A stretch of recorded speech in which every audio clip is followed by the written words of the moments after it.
Hello everyone, M R this side and welcome to आजुकल academy. अभी हम शुरू करेंगे प्रश्नावली 3.5 जिसमें दूसरा सवाल करेंगे। जो पहला सवाल है हमने पिछले वीडियो में पिछली क्लास में हमने कर लिया, ठीक है। तो इसमें दो सवाल दे रखे हैं दूसरे सवाल में, और पहला सवाल क्या है कि ए और बी के किन मानों के लिए निम्न रैखिक समीकरणों के युग में वो अपरिमित रूप से अनेक हल होंगे। तो अपरिमित रूप से अनेक हल होंगे, इसके लिए क्या करेंगे, हम वज्र गुणन विधि से हम सरल करेंगे। उसके बाद में देखते हैं कि क्या होता है इसमें, ठीक है।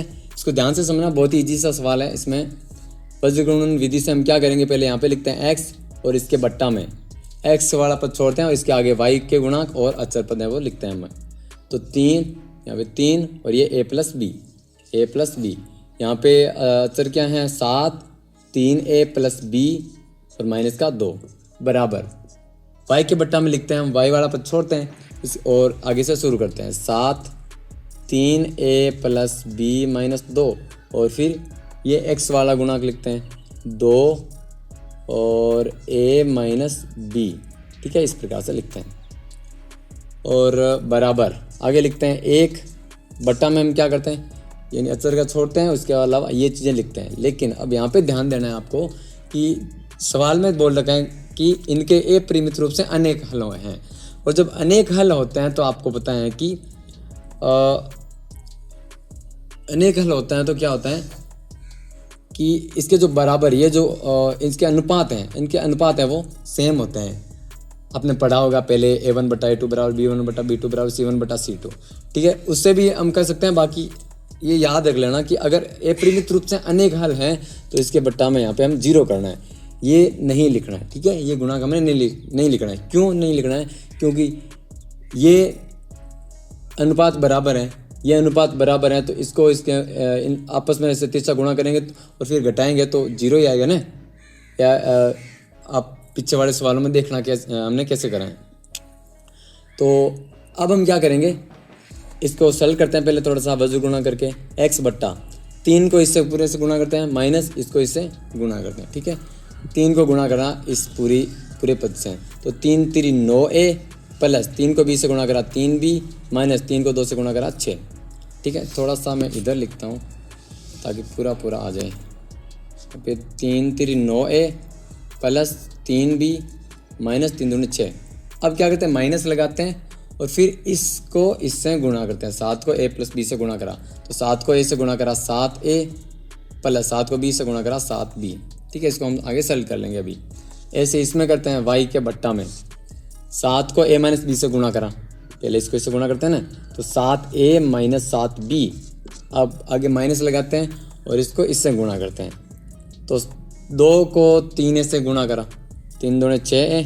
इसको एक बार ऐसे कर लेते हैं क्योंकि यहाँ पे इसके बाद देखो माइनस है ना, माइनस है तो ये क्या होगा, देखो एक चीज़ हमने यहाँ पे भी करी है, यहाँ पे इसको ऐसे कर लेते हैं, ठीक है। क्योंकि ये जो माइनस आया है ना, अभी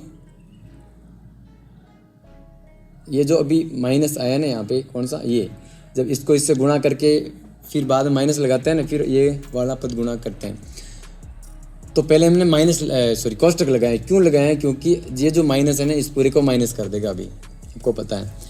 ऐसे यहाँ पे कराएं कि 7 को इस पूरे से गुणा करें, माइनस ये है इससे गुणा होगा। कैसे? 2 को 3 से गुणा करा, 3 दूने 6a प्लस 2 को b से गुणा करा 2b माइनस 2 को 2 से गुणा करा 4, ठीक है, बराबर 1 बटा 0 पड़ा है। अब इसको सरल करते हैं। x के बट्टा में क्या आएगा, 9a पड़ा है प्लस 3b पड़ा है माइनस 6 माइनस 7a और ये आएगा माइनस का 7b, ठीक है। माइनस का 7a और माइनस का 7b, क्योंकि ये जो माइनस है इस पूरे को माइनस कर देगा, बराबर। ऐसे यहाँ पे y के बट्टा में 7a माइनस 7b, ये माइनस अंदर गुणा होगा तो ये माइनस का 6a हो गया, माइनस का 2b हो गया, ये माइनस माइनस प्लस का 4 हो जाएगा, बराबर 1 बटा 0, ठीक है। ये बेसिक गुणा हम करके और फिर ये अभी हम जोड़ बाकी करेंगे, ठीक है। तो इसमें ज़्यादा समझने वाला ऐसा कुछ है नहीं। तो आगे हम करते हैं x के बट्टा में, यहाँ पे सरल करते हैं इनको। 9a में से 7a गया, कितना बचा, 2a, ठीक है। 9a में से 7a गया 2a। अब b वाले पर देखते हैं, 3b में से 7b गए, माइनस का 4b और आगे माइनस का 6, ठीक है, बराबर y के बट्टा में हम करते हैं पहले a वाले 7a में से 6a गया a, ठीक है। अब b वाले देखते हैं, माइनस का 7b और माइनस का 2b कितना हो गया, माइनस का 9b, ठीक है। और फिर ये 4 पड़े आगे, ये लो यहाँ पे 4 बराबर 1/0। अब क्या करना है, ध्यान से देखना आपको क्या करना है। हम करते हैं वज्रगुणन विधि में, और पीछे सवाल भी हमने करा है, पहला सवाल इसमें भी देख सकते हो कि ये जो x वाला पद है, ये जो x वाला पद है, इसको हम बराबर करते हैं इस अचर पद के बराबर। फिर क्या करेंगे, ये जो y वाला पद है इसको भी हम बराबर करते हैं इस अचर पद के बराबर।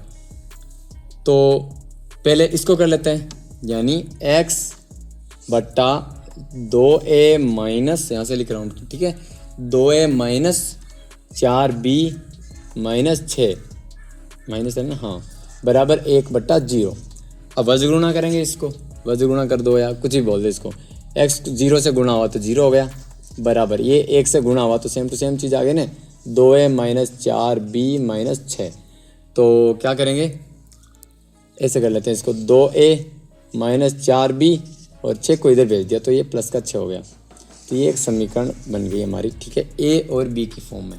देखो सवाल के शुरुआत में हमें पता है और बता रखे हैं कि a और b के मान ज्ञात करने, a और b के मान ज्ञात करना है, तो समीकरण में a और b आना चाहिए, x हमें चाहिए ही नहीं, ठीक है। तो x को हटाने की ये विधि हमने ये हटाया अभी x को, ठीक है, इस प्रकार से x हट गया अभी। तो अब a और b के मान हम आराम से ज्ञात कर सकते हैं। उससे पहले हमें समीकरण a का मिल लिया ना, अभी एक समीकरण और चाहिए हमें, तो वो यहाँ से मिल जाएगी, ठीक है। इसको हम बराबर करते हैं, y बट्टा क्या है, a माइनस 9b प्लस 4 बराबर करेंगे 1/0 के।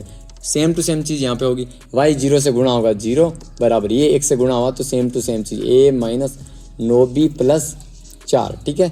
और अब 4 को इधर भेजेंगे तो माइनस का 4 आ जाएगा, कर लो, a माइनस 9b बराबर माइनस का 4।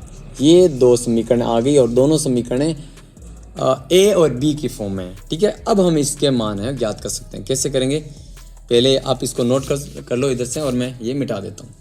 आई होप कि आपने कर लिया होगा। मैं इसको मिटा रहा हूँ, ठीक है, वीडियो को पॉज करके रोक के आप कर सकते हो, ठीक है।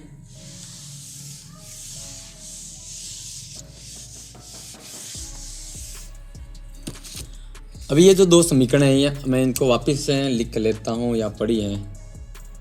ये समीकरण 1, ये समीकरण 1, ये समीकरण 1 और ये समीकरण 2, ठीक है।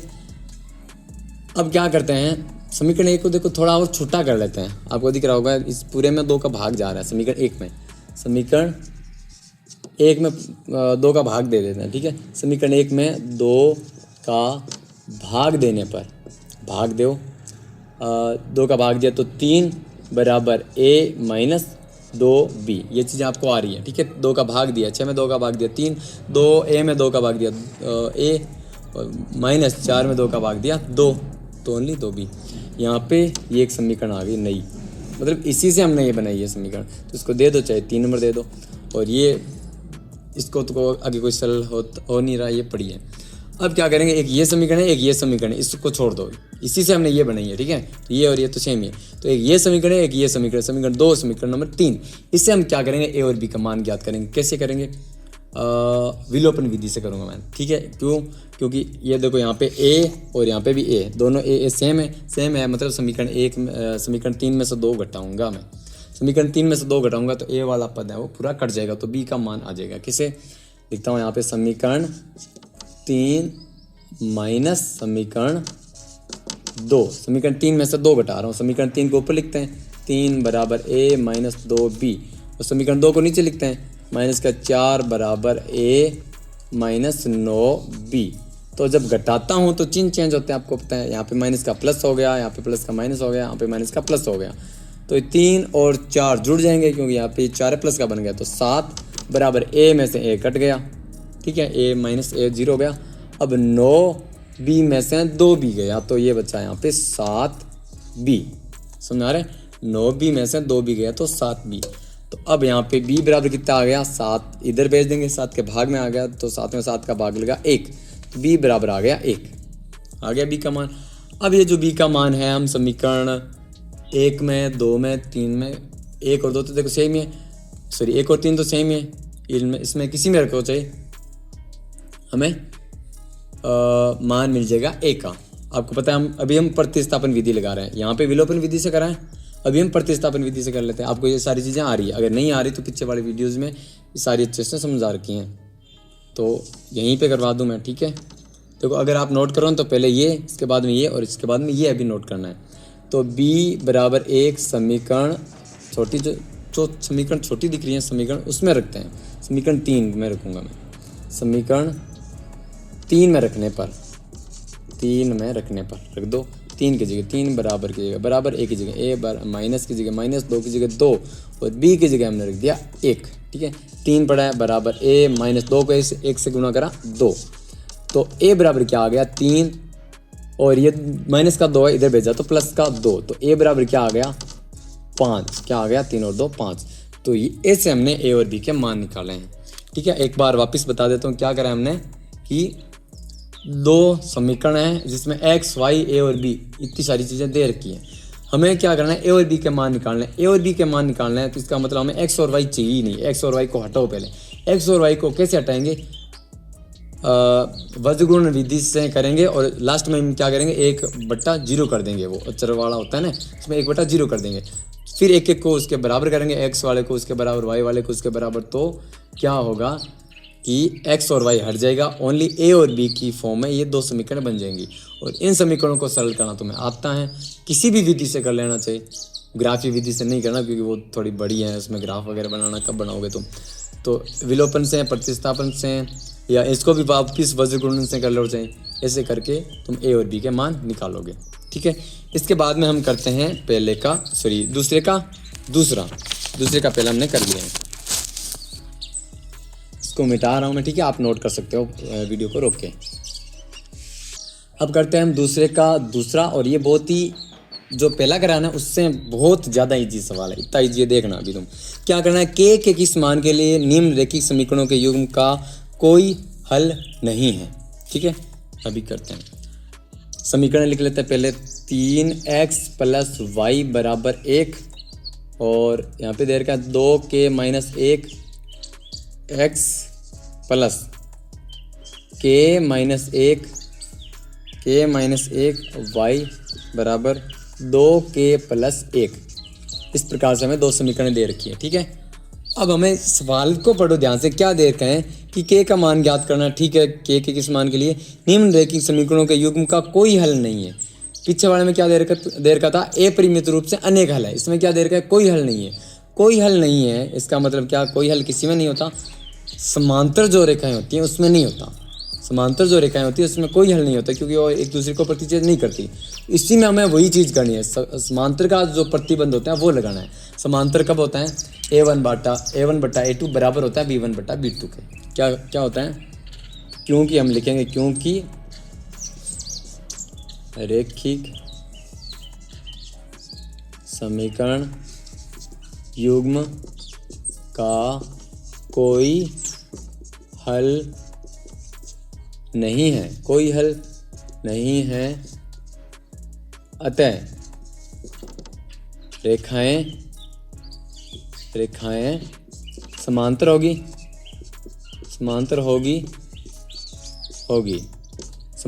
तो क्या होगा, a1/a2 बराबर होगा b1/b2 के, बराबर नहीं होगा c1/c2 के। ये होती है समांतर रेखा की शर्त, ठीक है। तो a1/a2 लिखते हैं। a1 कितना है, यहाँ पे समीकरण 1 में x का गुणांक 3/a2 क्या होता है, समीकरण 2 में x का गुणांक, ये 3/2k - 1 बराबर b1 क्या होता है, समीकरण 1 में y का गुणांक क्या है, 1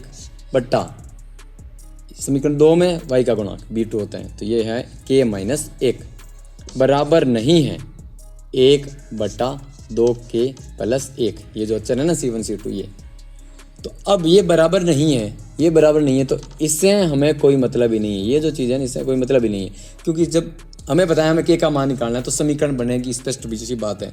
तो समीकरण कब बनती है, जब दोनों साइडों में कुछ पद होते हैं और बराबर, बीच में बराबर का चिन्ह होता है, ठीक है।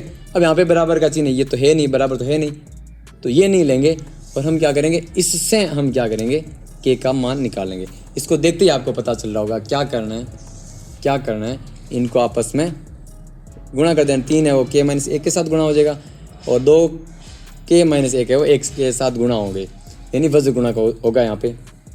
तो 3 है वो k माइनस 1 से गुणा हुआ तो 3k माइनस 3, ये से गुणा हो गया, ठीक है, बराबर, यहाँ पे बराबर, ठीक है।